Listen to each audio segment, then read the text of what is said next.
So the literature review. Um, I'm not going to read this. You can obviously read this for yourself. Um, in a literature review, obviously it's important to come at that review with a topic and then figure out um, what the key research is in that area and what conclusions have been made. And in a similar way into what we've been doing with Alcott and Hammer and Pianta, take a critical perspective of that literature where you can and understand the kinds of methods that we use so you can make good judgments about whether or not a piece of literature is good to have in your literature review. So um, let me just touch on those key steps. In a systematic review, um, you need to formulate a question, you need to find the studies, you need to appraise and select those studies, pull them all together, and come up with your conclusions. You need to guide the reader through that literature and point, key landmarks along the way, and then determine how that literature leads to the investigation that you're doing in this particular context. So for some of you, and for me, thinking of that initial research topic is the trick. So it's not uncommon, and I've done this on many occasions, just to be like, oh, it's this kind of topic. Let's hit Google. Let's go Google that and see what we find. But good advice from the library is to, first of all, spend some time formulating what it is that you're looking for, because there's obviously a world of different key terms that you can use to get at that information. So, let me just throw this document on the screen that I was just thinking about briefly as an example. I mean, something I made up this morning. I would like to research, just starting with a very simple kind of statement, how children who like to read by themselves do in school. And I think that they would do better. Now, that took all of a couple of seconds to come up with something that interested me. But that's not really a great research topic. So I need to kind of turn that into an area and turn that into a research topic that might be more searchable and allow me to get at that kind of that question. So there's a few things there. First of all, there's children, and there's people who like to read by themselves. And then there's this bit here, and maybe achievement would be a better term for that.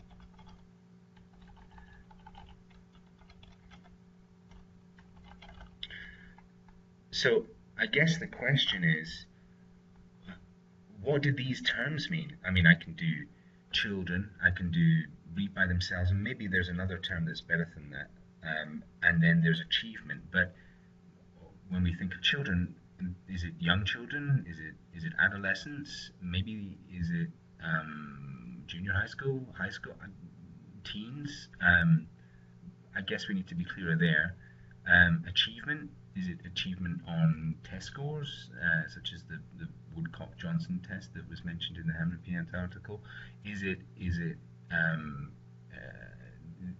social, emotional conflict that we're looking at potentially with teachers? I'm not entirely sure, so it's important to kind of break those down, and that's what we need to think about here. So. Kate mentions this in her document. So you need to understand that research question, identify the major concepts in your question, and identify potential terms that correspond to those concepts. Select alternative terms. And then she suggests using this Eric thesaurus, or in PsycInfo use the thesaurus of psychological terms. So let me just bring that thesaurus over. Getting started. Describe the topic in your own words, divide the topic into major concepts, use the thesaurus to locate the appropriate descriptors, subject headings, okay, and add the descriptors to your search. Alright, so let's do some searching. Reading. I was here just a moment ago, so that was in there. Let's search for children. Okay, there's 37 different descriptors in this thesaurus, which means there's 37 different ways of thinking about that population. And when I'm thinking about my research topic, I really haven't kind of defined it so clearly. Are we talking about abused children? Are we talking about disadvantaged children? Are we talking about, and some of these terms are older. You can see that gifting children is a current one. So let's say I'm talking about children who like to read by themselves, young children. I think that that's really my interest. So the nice thing about that is then it gives me some narrower terms. Infants, preschool, toddlers. Well, I don't think there's a whole lot of independent readers amongst infants, preschool, and toddlers. So let's go for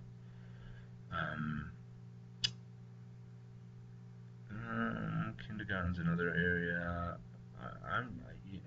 Elementary school is really what I was after. That's what I was thinking. It looks like elementary is pretty specific. So I'm going to take that term and I'm going to bring it over and put it in my document. I'm really interested in that group there, how elementary school children who like to read by themselves. So let's do reading. See what we get with reading.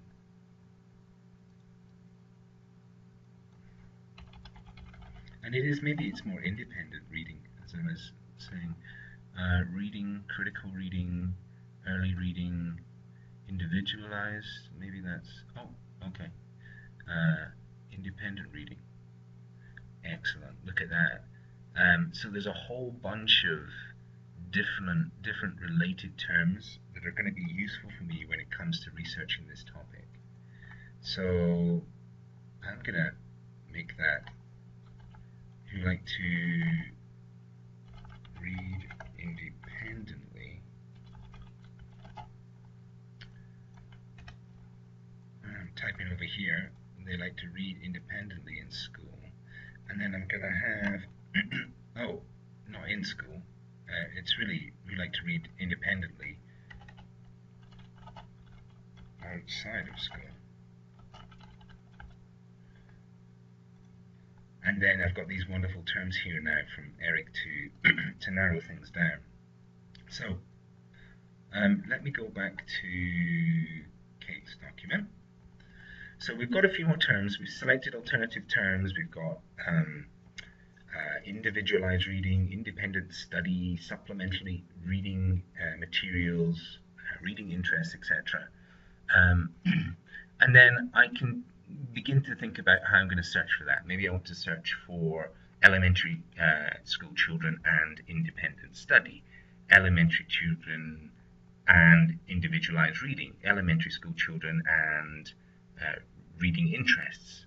So those are the different ones that I can pop into the Mansfield search engine. Let's see if I can bring that over. Okay, we'll go to those databases in just a moment. But I can put in elementary school children and what did I say? Let's start with the independent, the broadest term.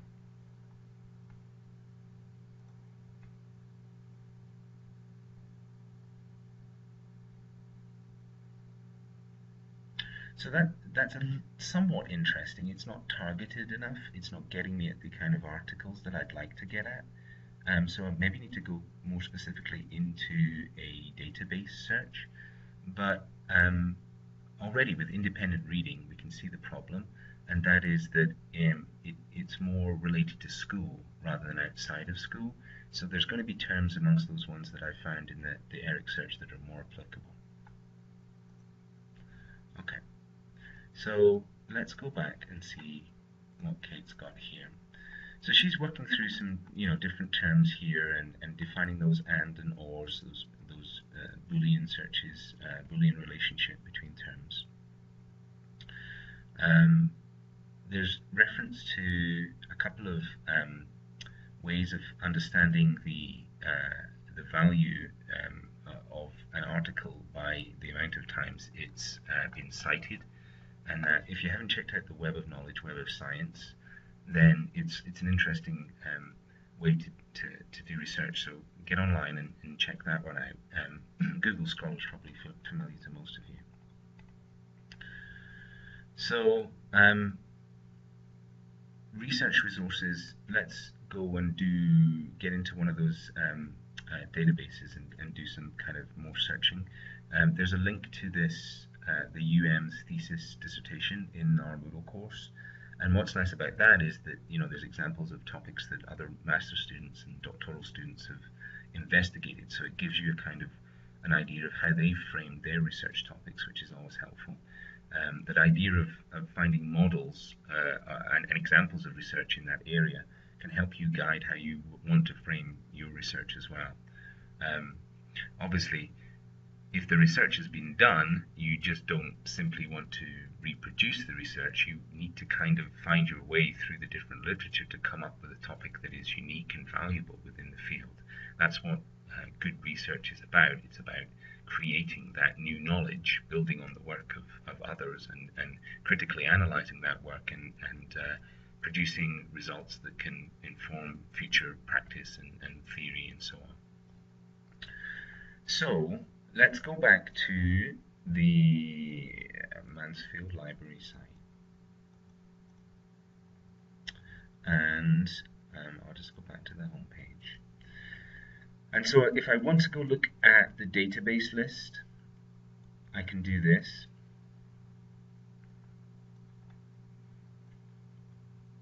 And this is a complete list of all of the different databases that you can search, and search primarily for journals. A really helpful one is Academic Search Complete. This, as it says here, is multidisciplinary. It has multiple databases feeding into it, so it really covers a great deal of ground. So let's click on Academic Search Complete. Okay, and this is where our searches are much more effective at this level. We're in a database. So if I did elementary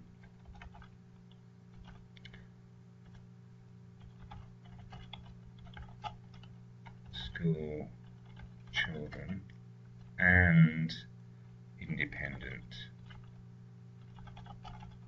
reading, let's see what we get.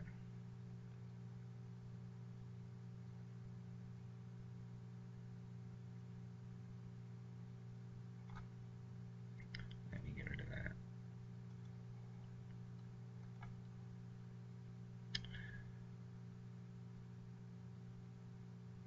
So you'll see already that this is the first hit that came up before, I think. But there's several that are in academic journals here. We're not getting the kind of mix that appeared on that search when we just kind of dropped it in the main search area there. And not all of those are kind of necessarily so relevant to us. We need to kind of narrow things down again. But we're getting some good hits. Let's get one of those other key terms again. Yeah, if I'm thinking about my topic, it's more this recreational reading. So let's pull that recreational reading in and see what we get. Elementary school children and recreational reading. And it's good to keep a record of what it is that you're searching for, so you can do those searches again. So keep a note of those keywords. Okay. And one helpful thing to do is to just say, okay, well, I'm still not entirely sure what some of that literature means. So why don't I just pull one of these up and have a look through the article. Let me see where the link to article is. Let's just pull up the HTML.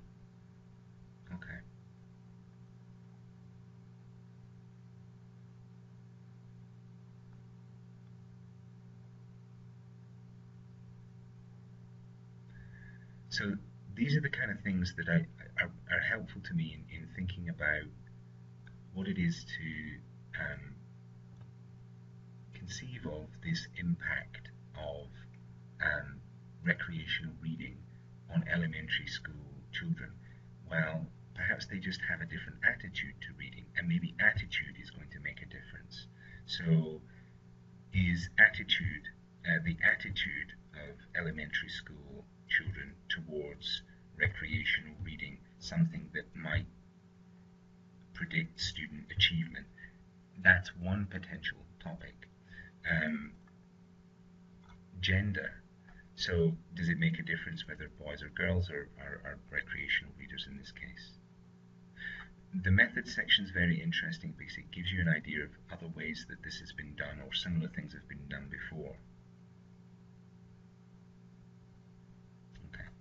And really what I was looking for when I came here was to get to the list of references at the end, because this is also going to provide me with some very, very helpful literature that in similar areas that has been done on this topic. So that one might be interesting, although the age group's slightly different. And so if I took that piece of research, found that paper, I could then look at that and say, well, to what extent does this apply to my particular group here? And that would be one angle of critiquing that particular item. So if I go back to Kate's suggestion there, that was just an example of how to do a quick database search on a particular topic. And what I'll have Kate do when we do catch up is talk a little bit more about how these databases work, because she's the expert in that area. So let me go back to Kate's original guide. As she says, there's no one resource that searches all the literature within a discipline. So there's a number of things that it's helpful to search for. And as we just saw, we searched in Academic Search Complete for leadership and curriculum. For elementary school children and recreational reading. But you might want to look in educational administration abstracts. You might want to look in the Education Resources Information Center, which is kind of a clearinghouse of different articles and media and books and so on. PsycInfo is another helpful database that you can look up. And if it has a more medical kind of aspect, then maybe PubMed is one that's helpful too.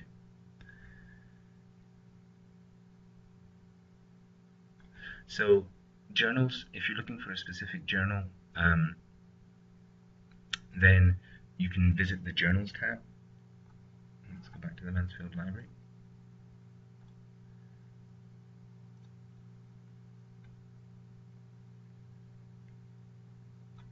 There's the Journals tab. Okay, find a journal.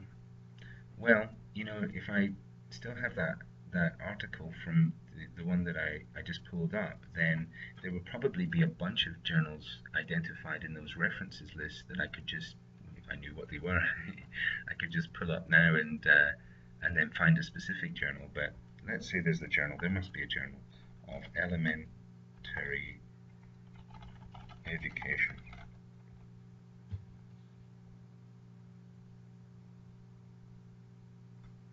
Elementary education online. Okay. Well, I don't think it's an online. It's about online education. It's about elementary education and available online. So that seems like a pretty good shot. And it looks like it's an open access journal. And Kate has a note in this document on open access journals, but they're essentially articles that are published and openly available on the web without subscription.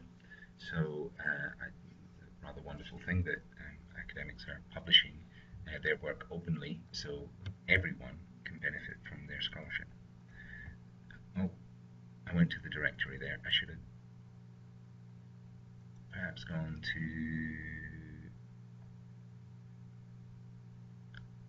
well, it's not helpful that it's going to be in a language that I don't even recognize.